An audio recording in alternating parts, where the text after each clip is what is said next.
All right, so this is the first page of the contract. As you see, this is going to be like the address, the seller, you, what comes with the property, what doesn't, which is not there. Here we go. Price point, you're going to put down $1,000. You're not going to have to bring anything else to closing. The offer is good till 11 p.m. tomorrow. We'll close on or before the 21st of April.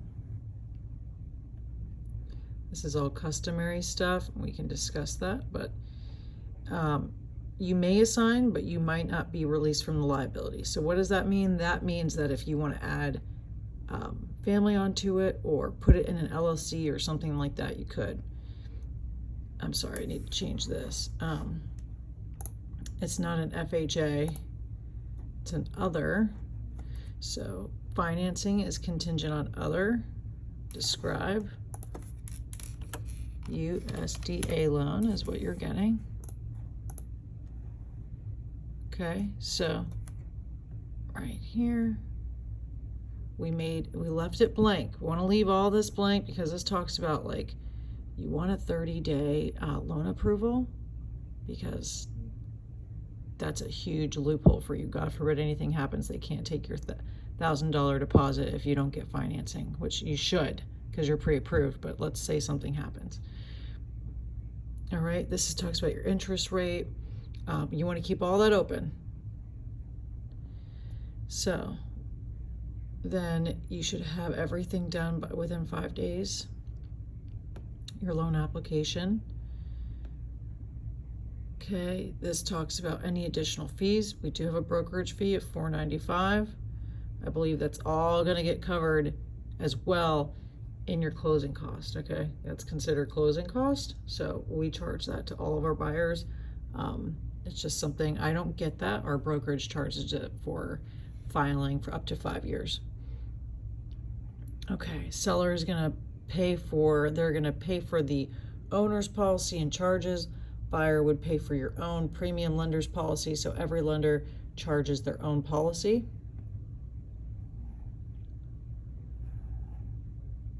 You're not doing a home warranty. It's brand new.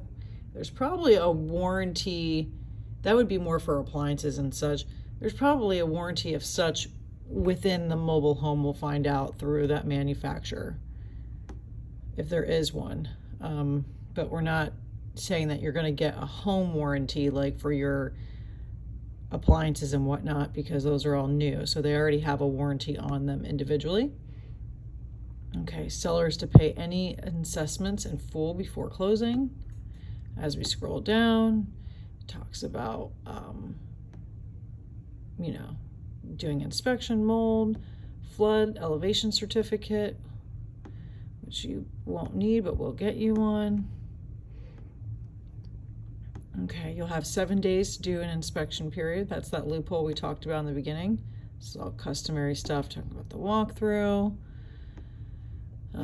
Everything that doesn't have a box on it, you can read over. It's Florida state contracts. We don't get to edit these. These are just for real estate contracts. So all of this is not negotiable in changing it. It's all standard stuff. The only thing that we can change are the little boxes and the additional terms. So this talks about title, restrictions, easements. All of that has to be clear, good title. When they have to deliver it to us. Okay, surveys. If there's a lease, you're not leasing it. If there's liens, time. God forbid there's a hurricane. All of this is in here. Which we're not in hurricane season, but. So, standard contracts. Seems like a lot. Very easy peasy though. All this is standard throughout the whole state of Florida. It's an as-is contract. Okay, here's the important part. Seller will contribute up to $6,000 towards buyer closing costs, points, and prepaids. In the event that the buyer's lender restricts the allowable, seller will contributes towards buyer's closing costs. Seller's actual total contribution shall be limited to the allowable amount. So what does that mean? That means there's a legal amount that they can give you. If there's money left over on the table, technically you don't get that back at closing. What you might get back at closing, because you put it down and it's your own money, you may. That's what I'm not sure. We got to go over all of it, but it seems like they're covering all of your closing cost. So you might even get this, excuse me, let me scroll all the way back up. You might even get that $1,000 back. I've done that before for clients, and it's a beautiful thing when they get that back at closing, because technically they walked into the house without putting a dime down other than hiring for inspectors. Okay, so we went through all of that. The last page that we just talked about is the important stuff right here. Okay, so you have an inspection period, it has to have clear title, and then that's it. You sign right there. So review this, let me know your thoughts, and I'll talk to you in the morning, okay? Have a great night. Bye-bye, Keila.